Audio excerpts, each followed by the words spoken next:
হরে কৃষ্ণ, হরি বল। অনন্ত কোটি বৈষ্ণব বৃন্দ কি জয়। আগত সকল মাতৃমণ্ডলী এবং পিতৃমণ্ডলী সকলের চরণে শত শত প্রণাম। হরে কৃষ্ণ, হরি বল। সাধারণত মানুষ ভক্তি জীবনে আসতে ভয় পায় কেন, আজ সেই বিষয় নিয়ে আলোচনা করব। আপনারা শান্ত হয়ে শ্রবণ করুন। দেখুন, সাধারণত মানুষ ভক্তি জীবনে আসতে ভয় পায় কারণ ভক্তদের বেশিরভাগ ক্ষেত্রে দেখা যায় তারাও যন্ত্রণা, দুঃখ পাচ্ছে, কষ্ট পাচ্ছে, রোগ ব্যাধিতে যন্ত্রণায় পীড়িত হচ্ছে। তখন সাধারণ মানুষ মনে করে যে ওরা সারাদিন কৃষ্ণ কৃষ্ণ করে, ভগবানের প্রসাদ পায়, ভক্তি জীবনে আছে, কিন্তু এত কষ্ট পায়। তাহলে আমরা তো এত কষ্ট পাচ্ছি না, আর ভক্তিতে এসে যদি এত কষ্টই পেতে হয় তাহলে ভক্তি জীবনে না যাওয়াই ভালো। কিন্তু এই কষ্ট, দুঃখ বা যন্ত্রণা বাহ্যিকভাবে একরকম দেখতে, কিন্তু এর অভ্যন্তরীণ সত্যটা সাধারণ মানুষ জানে না। যদি সাধারণ মানুষ জানতো তাহলে সকলেই ভক্তি জীবনে প্রবেশ করত। আসুন আমরা সেই বিষয়ে আলোচনা করি। আসলে আমরা অনেক জনে ভ্রমণ করতে করতে করতে করতে ভগবানের কৃপায় এই মনুষ্য শরীর লাভ করেছি। আর এই মনুষ্য শরীরের উদ্দেশ্যই হচ্ছে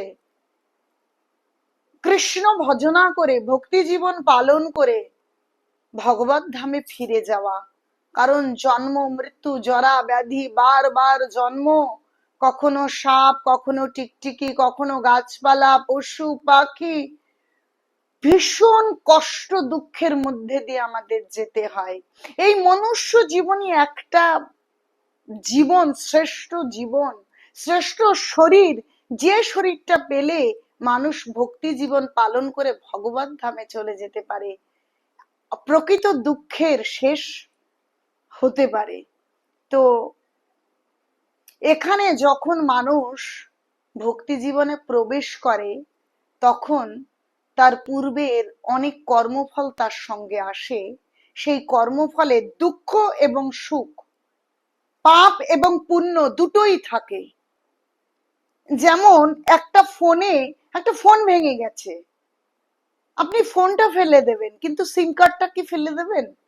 সেই সিম কার্ডটা নিয়ে গিয়ে আরেকটা ফোন কিনে তার মধ্যে প্রবেশ করিয়ে নেবেন। তখন আপনার পূর্বের ফোনে যা যা ডেটা, যা তথ্য ছিল, সেই নতুন ফোনে আপনি সেই জিনিসটা পেয়ে যাবেন।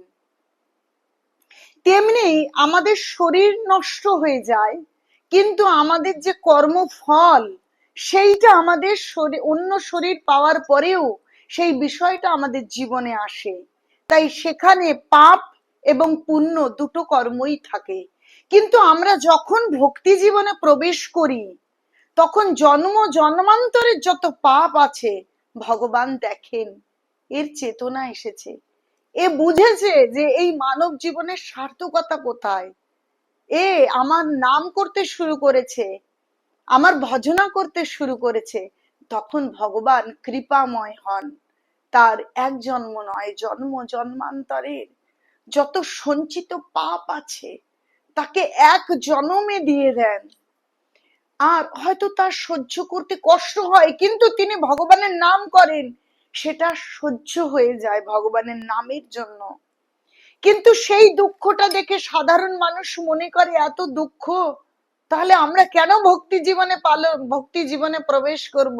আসলে তারা জানে না যে ভগবান পূর্বের যত পাপ ছিল সব একবারে দিয়ে পবিত্র জীবন প্রদান করে সে শুদ্ধ ভক্তি জীবন পালন করবে আর ভগবানের কাছে ফিরে যাবে।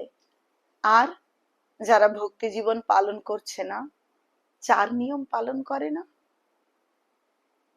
তাদেরকে দেখে মনে করে যে ওরা তো ভক্তি জীবন পালন করছে না, বা আমি তো ভক্তি জীবন পালন করছি না, ভালোই তো আছি, আমার টাকা আছে, সম্পদ আছে, ঘর পরিবার, আত্মীয় স্বজন আছে, আমি তো ভীষণ আনন্দে আছি, ভালোই তো আছি, কি দরকার ভক্তি জীবন পালন করবার।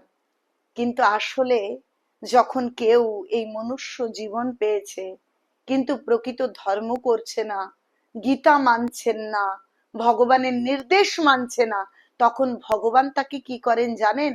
তার সঞ্চিত যত পুণ্য আছে খুব দ্রুত তাকে দিয়ে দেয়, আর সঞ্চিত যত পুণ্য তাড়াতাড়ি ক্ষয় হতে থাকে। হঠাৎ করে যখন সমস্ত পুণ্য শেষ হয়ে যায়, তখন পাপে জর্জরিত বিষয় এসে, বিষয়টা কেমন জানেন? একতলা থেকে যদি কাউকে ঠেলে ফেলা যায়, হয়তো তার হাত পা ভেঙে যেতে পারে, নাও মারা যেতে পারে, কিন্তু 10 তলা থেকে যদি কেউ পড়ে যায় তাহলে তার কেমন হবে? তার বেঁচে থাকার কোনো সম্ভাবনাই থাকে না। তেমনি যিনি মনুষ্য জীবন পেয়ে অনাচারকে আশ্রয় করে আছেন, বাইরে থেকে দেখতে মনে হচ্ছে যে তিনি সুখে আছেন, ভীষণ আনন্দপূর্ণ জীবন, স্বাচ্ছন্দ্যময় জীবনে আছেন, আসলে সেটা ঠিক নয়। তার সমস্ত পূর্বের পুণ্য ভগবান তাড়াতাড়ি দিয়ে তাকে সঞ্চিত পাপে জর্জরিত করে দেবার জন্য তাকে নিয়ে যাচ্ছে। তাই আমরা বুঝতে পারছি না।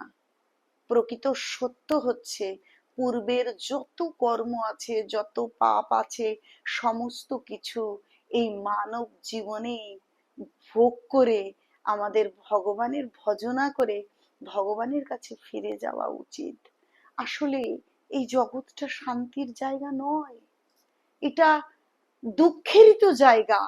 আর সেই দুঃখের উপলব্ধি প্রয়োজন। আমাদের অনেক দুঃখের উপলব্ধি আসবে, তখনই আমরা মন থেকে ভগবানকে প্রার্থনা করব, হে কৃষ্ণ, এই যন্ত্রণাময় এই জগৎ থেকে আমাকে উদ্ধার করো, আর পারছি না আমি, আমাকে নাও, আমাকে কৃপা করো। এই জন্য দেখুন মহাজনরা যখন ভোরবেলা হয় মঙ্গল আরতির সেই ভজন আমাদেরকে উপহার দিলেন, কি? সংসার দাবা নললীঢ় লোক ত্রাণায় কারুণ্য ঘনা ঘনোত্তম প্রাপ্ত কল্যাণ গুণার্ণবস্য বন্দে গুরু শ্রী চরণার বিন্দ বন্দে গুরু শ্রী চরণার বিন্দ বন্দে গুরু শ্রী চরণার বিন্দ। দেখুন মহাজন এই উপলব্ধি করেছেন যে আসলে এই মৃত্যুময় জগৎটা হচ্ছে দুঃখের জগৎ, এই জগতের নামে দুঃখালয়ম অশাশ্বতম। তো এই দুঃখের জগতে আমরা শান্তি প্রার্থনা করতে পারি না, আর যত দুঃখ জর্জরিত হয়ে ভগবানের কাছে কাতর প্রার্থনা করব, প্রার্থনার অপূর্ব শক্তি। তাই মহাজন উপলব্ধি করে আমরাও যেন উপলব্ধি করি এবং ভগবানের কাছে প্রার্থনা করি। এই সংসার রূপ দাবানল, এই সংসার মানে কি? স্ত্রী পুত্র কন্যা সমন্বিত এই সংসার। আসলে জন্ম মৃত্যু জরা ব্যাধি, বারবার জন্ম বারবার মৃত্যু। কেমন মনে হয় জানেন? বলবো, সকাল হলেই মনে হয় যে কালকের দিন গেছে, আবার একই রকম ভাবে আজকের দিন, পুরাণে আমি যা করেছি এখন আমার ছেলে মেয়ে সেরকমটা করছে, কেমন যেন একই জিনিস গোল গোল গোল গোল ঘুরছে। এর মধ্যে সার্থকতা যদি কৃষ্ণ ভজন, যদি ভগবানের ভজনা করতে পারি, নচেত সেই চর্বিত বস্তু চর্বণের মতন হচ্ছে, আর আমরা দুঃখের সাগরে কেবল একুলে আর ওকুলে, একুল থেকে ঠেলা খেয়ে ওকুলে, ওকুল থেকে ধাক্কা খেয়ে একুলে, এইভাবে কেবল দুঃখে জর্জরিত হচ্ছি। তাই এ থেকে উদ্ধারের উপায় বললেন মহাজন, সর্বপাধি বিনির্মুক্ত তৎপরোত্তেন নির্মলম ঋষিকেশ ঋষিকেন সেবরং ভক্তির উচ্চতে।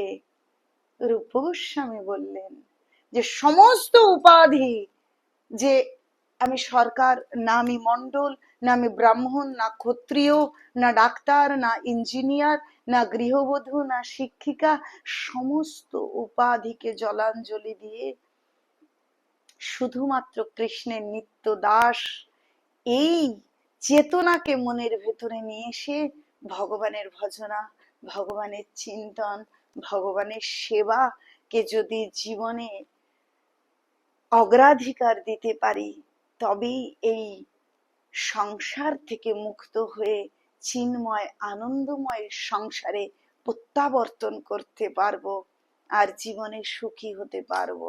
নিতাই গৌর প্রেমানন্দে, হরি হরি বল। অনন্ত কোটি বৈষ্ণব বৃন্দ কি জয়। নিতাই গৌর প্রেমানন্দে, হরি হরি বল।